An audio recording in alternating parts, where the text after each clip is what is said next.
197औं भाग लघुकथा वाचनका लागि हामीहरू उपस्थित भएका छौँ।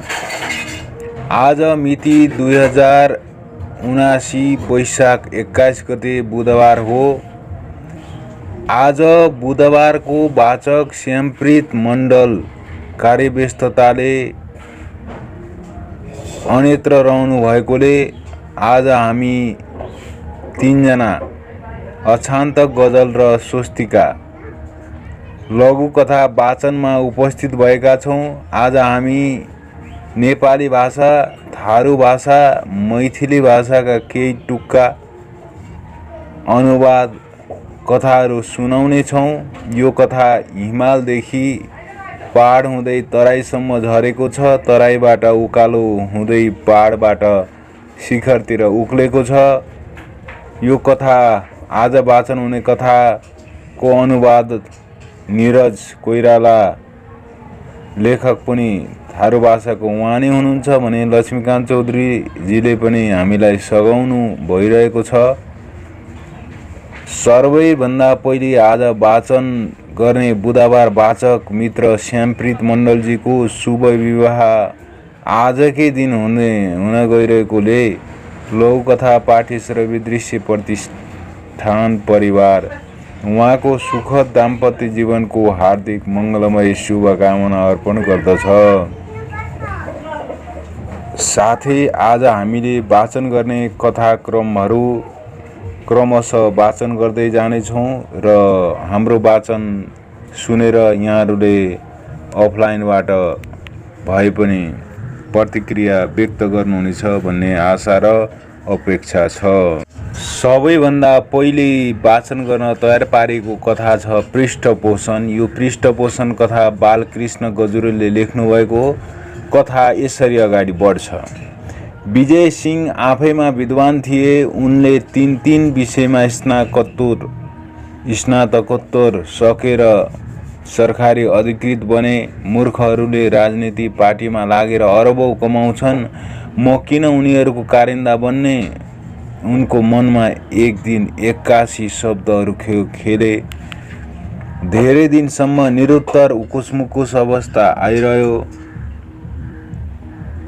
धेरै दिनसम्म उकुसमुकुस अवस्था रहिरह्यो। चौथो दिन उनले मेयर उठ्ने निर्णय बनाए।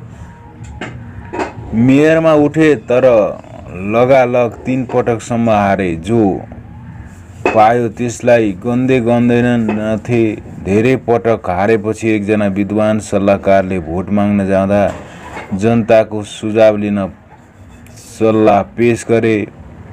वैशाखको बेला थियो। 11 बजेतिर विराजमान धामी गोबर ग्यासबाट बेकार भएको मलखाद खाल्टामा हाल्दै थिए। गोबर ग्यास बनाउँदा गोबर तथा मान्छेका मलमूत्र दुवै प्रयोग हुन्थे। नाक थुन्दै विजय सिंहले परेबाट नमस्कार टक्राए। घरमा आएका पाहुनालाई विराजमानले गुन्द्री हालिदिए। घरभित्रबाट गिलासमा मही ल्याएर पाहुनाको सत्कार गरे। मही पिउँदै विजय सिंह बोले, हेर्नुहोस् दाजु, म यस ठाउँको विद्वान उम्मेदवार। मूर्खहरूले मलाई 4 पटक चुनावमा हराए र उनीहरू जिते। म हारै छु। यस पटक चुनाव जिते भने म यो टोलमा के सेवा गरौँ? बच्चा आफैमा चकचके हुन्छन्। विराजमानको छोरो अचाकली चकचके थियो। उसले विजयको आँखामा घाम भएको ठाउँमा बसेर 81 ऐना देखायो। तेज प्रकाशको किरण सिधै उसका आँखामा परे। एकछिन आँखा धमिलियो। बाउ बोल्नुभन्दा पहिला प्याच्च ऊ बोल्यो, अङ्कल, पहिला आफू जागृत हुनुहोस्। त्यो गनाउने दुर्गन्ध छ नि, त्यो चर्पीको परावर्तन हो। यो तेज प्रकाश ऐनाको, बाँकी आफै सोच्नुहोस्। यहाँ अङ्कल, पहिला आफू जागृत हुनुहोस्। त्यो गनाउने दुर्गन्ध छ नि, त्यो चर्पीको परावर्तन हो। यो तेज प्रकाश ऐनाको, बाँकी आफै बुझ्नुहोस्। अब यो पृष्ठपोषण भन्ने कथाले चाहिँ बालकृष्ण गजुरेलको कथाले यहाँ के भन्न खोज्यो भने जसरी मैनाले परावर्तन गर्छ प्रकाश अन्यत्र छदिन्छ त्यसै गरेर सर्पीमा गन्दगी जमेर बसेको हुन्छ। र यहाँ उम्मेदवारहरूलाई पहिले आफू सफा हुनुहोस्, आफू भ्रष्टमुक्त हुनुहोस्, आफ्नो सोच बदल्नुहोस्, आफ्नो क्रियाकलाप आनीबानी बदल्नुहोस्, अनि जनता कहाँ गएर बदल्ने कुरा गर्नुहोस्। तपाईँ आफै बदलिनुहुन्न भने गाउँटोलबाट के बदल्न सक्नुहुन्छ, गाउँटोलले के अपेक्षा गर्छन् भनेर एक किसिमको व्यङ्ग्यात्मक झापड बर्साएको हामी महसुस गर्न सक्छौँ। यस्तो गतिलो कथाका लागि, चुनावी माहौलको झलक दिने यो कथाका लागि बालकृष्ण गजुरेललाई हार्दिक बधाई र हार्दिक धन्यवाद भन्दै अब दोस्रो कथातिर हामी गइरहेका छौँ। दोस्रो लौकथा छ बदइल गेला झन्डा। थारू भाषामा निरज कोइराला बेलका एक भौडादेवी टोल उदयपुर हाल इटरीबाट उहाँले लेख्नुभएको कथा। लौकथा बदइल गेलाहा झन्डा। थारू भाषामा निरज कोइरालाको यो कथा यसरी अगाडि बढ्छ। म प्रयास गर्दछु थारू भाषामा। एकटा सफारी में चढ़ के चौक दिसन गेलिए। 1 घंटा के बाद घूर के आवे खला अचानक वहाँ सफारी भेटले। चढ़े चढ़े झंडा में नजर पड़ले। झंडा फरक छले। लोग वहाँ मुँह खोलिए। रे बउआ ये झंडा कोना बदल गेले। तखुन दूसरे झंडा छेले ना। वो पाछू घूर के मुसुक हंसल के फिर ओन घूर के बादल के कौनी काल बाद में सर दूसरे झंडा थे। ले ताप तुम्हें वोट कोना पार्टी में देवी हमर मुख से निकल गेले।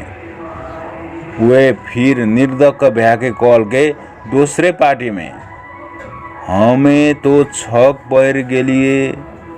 हमर गंतव्य आइब गेले लेकिन जिज्ञासा बन नहीं गेले नहीं भेले। सफारी रोक कहते पूछ लिए ताब ई झंडा कथिले बदली बउआ।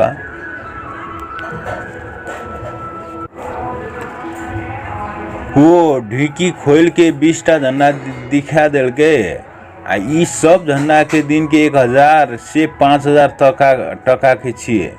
सर 5 साल तक नेता के 7 पुस्ता के रूप बदल गे जाई छे। हमरोर के आई काल तो मुह नहीं बदलबे।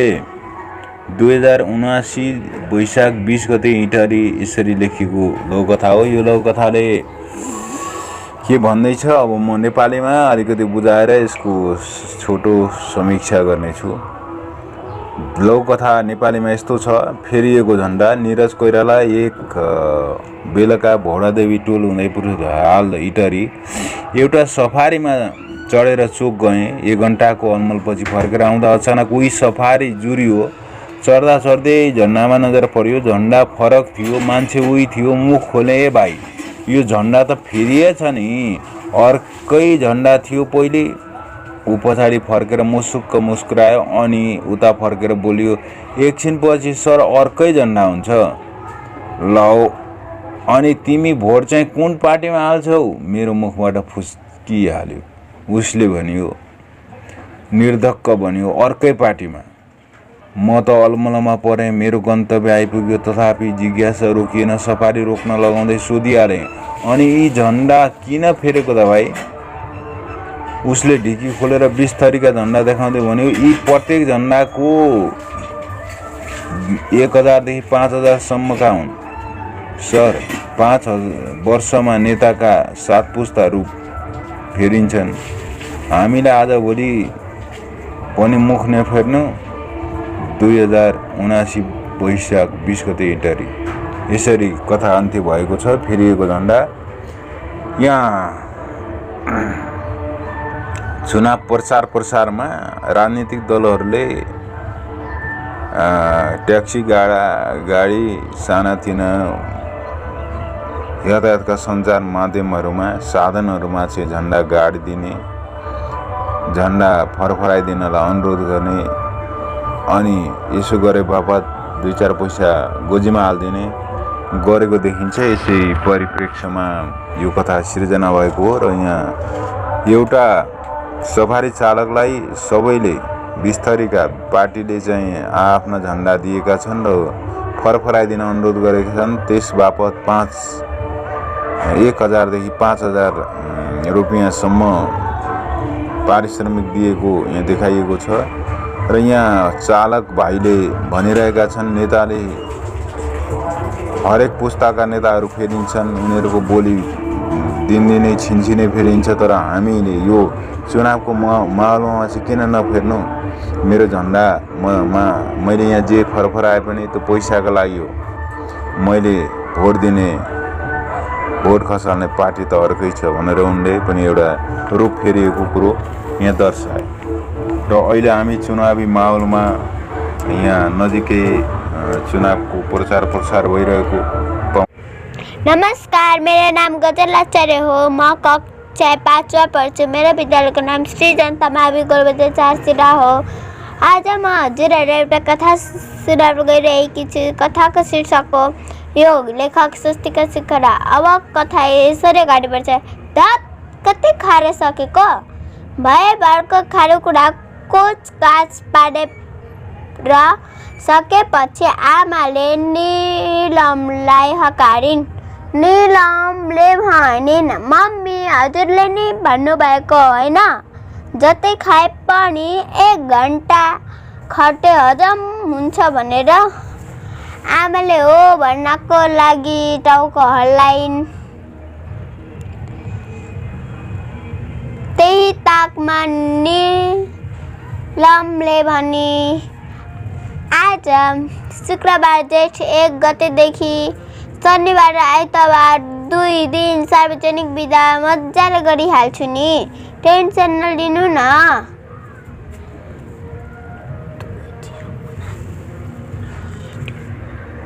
2079 वैशाख 21 बाणडाँडा बेलका 2 उदयपुर। धन्यवाद यो कथा वाचनका लागि गजल आचार्यलाई। यो कथा थियो स्वस्तिका शिखराको। कथाको शीर्षक थियो योग। यो योग कथाले योग गरे निरोगी हुन्छ भन्ने आशयलाई सम्बोधन गरेको छ। साथै जेठ गतेदेखि 2 दिन सार्वजनिक छुट्टी दिने सरकारी निर्णयलाई योग गरेर उपयोग गर्ने यहाँ बच्ची निलमको चाहना रहेको यहाँ देखाइएको छ। एक किसिमले घुमाउरो व्यङ्ग्य पनि यो कथाले पेश गर्न खोजेको छ। छोटोमा मिठो कथाको लागि सृजक स्वस्तिका शिखरालाई हार्दिक धन्यवाद दिँदै अब म अन्तिम कथा वाचनको लागि तत्पर भएको छु। सर यो तेस्रो कथा हो। कथा अन्तिम भएको छैन। यो तेस्रो कथा यहाँ लेखिएको छ। स्थानीय चुनाव, मुक्ति गौतम, मणिपुर, भारतबाट। स्थानीय चुनाव भनेर उहाँले नेपालको सिलसिलालाई समेट्न खोज्नु भएको छ। कथा यसरी अगाडि बढ्छ। यसपालि त कुनै पार्टीमा भोट दिन्न। 10 वर्ष भयो पार्टीका उम्मेदवारले झुक्याएको। हाम्रो गाउँमा कहिले पानी आउँदै आएन, बाटोघाटो पुगे। 2 किलोमिटर ओह्रालो झरेर पानी ल्याउनु पर्छ। धारामा पानी भर्दै थपिने कान्छीले भने, हो त यसपालि पार्टीलाई होइन असल मान्छेलाई भोट दिनुपर्छ है बहिनी। हामीलाई कुनै पार्टी खरी चाहिएन, लिम्बुनी माइलीले थपी। जुन जोगी आए पनि कानै चिरेको। भोटमा बेलामा जमलाहात गर्दै आउँछन्। जितेर कुर्सी भेटेपछि मुखै देखाउँदैनन्। हामी गरिबका नाउँमा भोट माग्छन्। 5 वर्षपछि भारी पुग्ने गरी पैसा कमाउँछन्। भो दिदी म त भोटदेखि वाक्क भइसकेँ। थपिनी दिदीले निराश पोखिन्।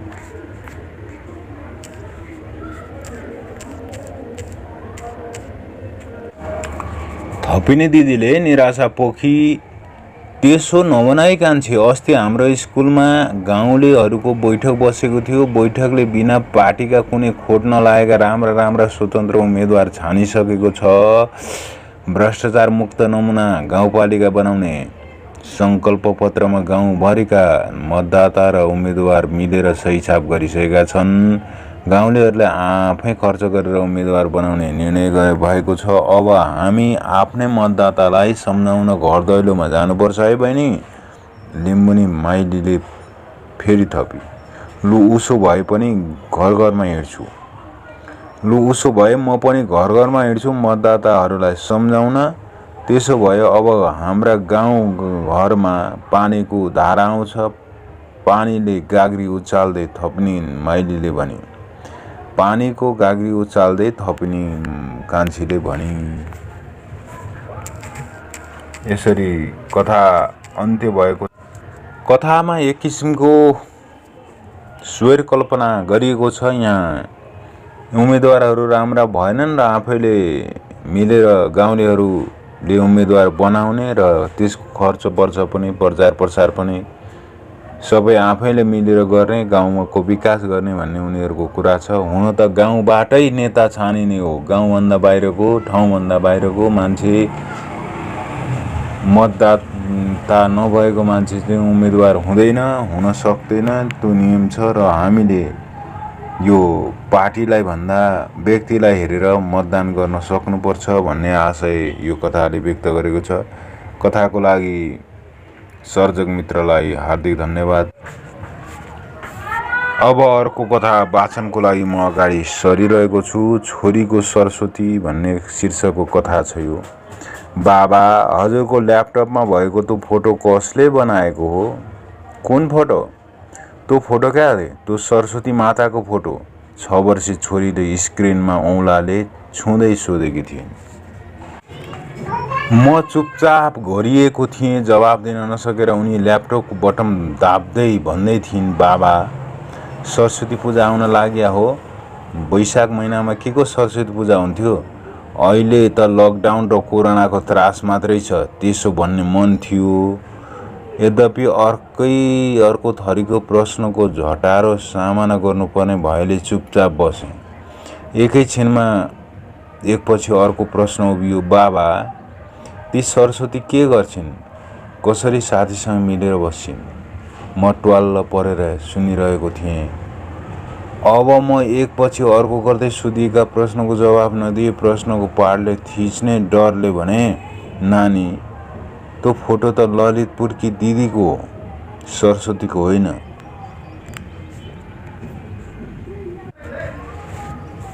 अस्ति नै हाम्रै स्कुलमा यस्तै फोटो जस्तै मूर्ति ल्याएर सरस्वती भन्दै पूजा गरेर पो उनले मनको कुरा ध्वनिमा परिणत गरिन्। अब चाहिँ प्रश्नबाट मुक्ति पाइयो भनेको त अर्कै डरमर्दो प्रश्न पो ठडियो।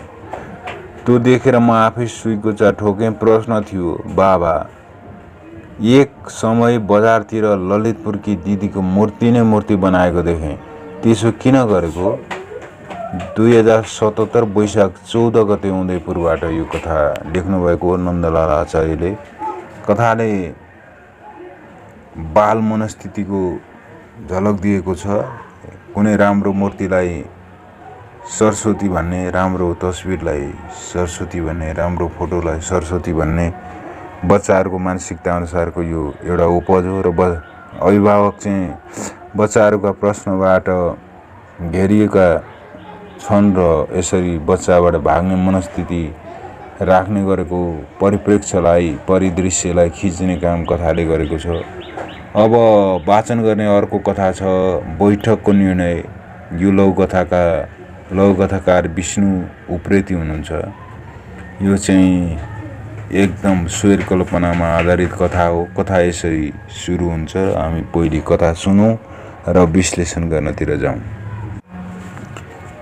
बैठकको निर्णय। कथा यस्तो छ, हेमलोक बाट त्यहाँ स्थित नेपाली संवाददाताले भर्खरै प्रेषित गरेको पछिल्लो समाचार अनुसार चाइनाबाट विगत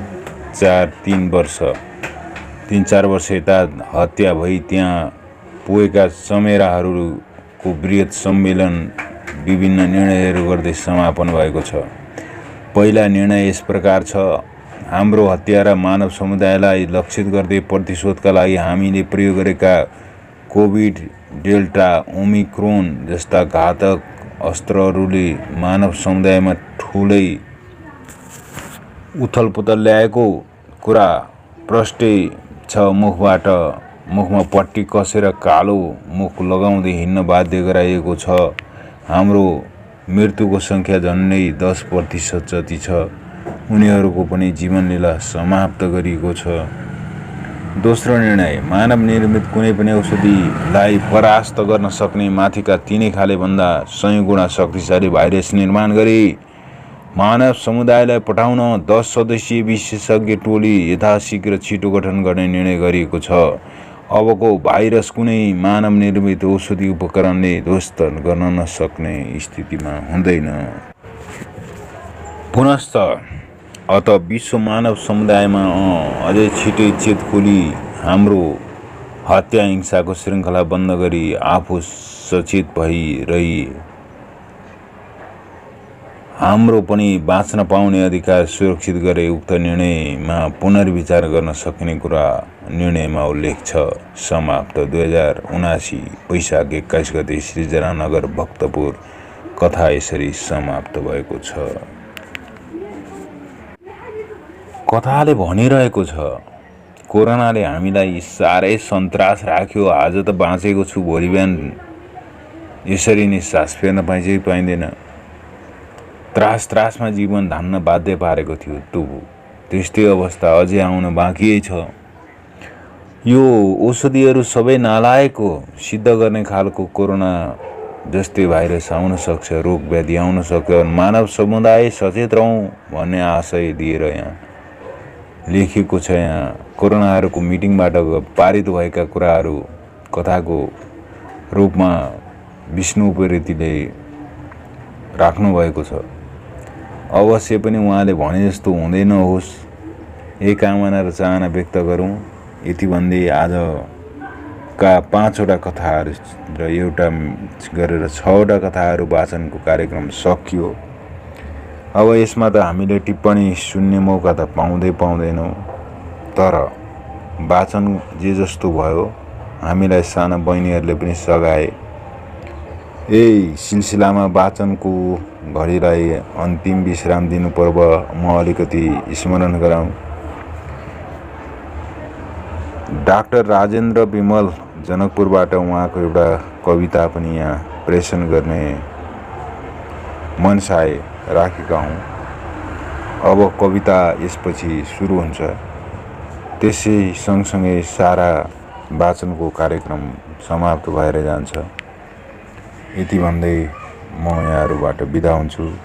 धन्यवाद, नमस्कार। र आजका बुधबार वाचक श्यामप्रीत मण्डलजीको शुभ विवाहको शुभ उपलक्ष्यमा लोककथा पाठी सर्वदृश्य प्रतिष्ठान परिवार र म नन्दलाल आचार्यको व्यक्तिगत तर्फबाट हार्दिक शुभकामना, सफल दाम्पत्य जीवनको मङ्गलमय शुभेच्छा र शुभकामना भन्दै औ भने सम्पूर्ण रूपले बिदा हुन्छु। धन्यवाद, नमस्कार।